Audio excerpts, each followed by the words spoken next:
Israel থেকে গাজায় পৌঁছেছে ফিলিস্তিনি বন্দীদের বহনকারী প্রথম বাস।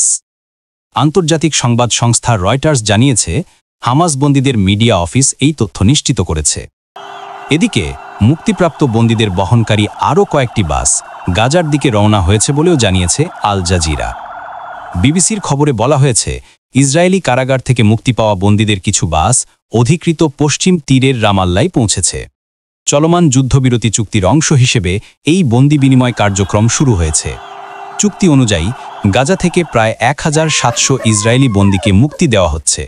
অন্যদিকে ইসরায়েলও মুক্তি দিচ্ছে 250 জন ফিলিস্তিনি বন্দীকে। তবে হামাস জানিয়েছে, নির্ধারিত সময়ের মধ্যে সব মৃত জিম্মিদের সন্ধান পাওয়া তাদের পক্ষে সম্ভব নাও হতে পারে।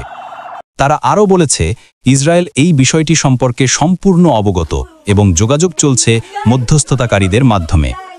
আন্তর্জাতিক বিশ্লেষকরা বলছেন, এই বিনিময় প্রক্রিয়া মধ্যপ্রাচ্যের উত্তেজনা প্রশমিত করার একটি বড় পদক্ষেপ হতে পারে। তবে উভয় পক্ষের অব্যাহত অভিযোগ এবং পারস্পরিক অবিশ্বাসের কারণে পরিস্থিতি এখনও নাজুক অবস্থায় রয়েছে।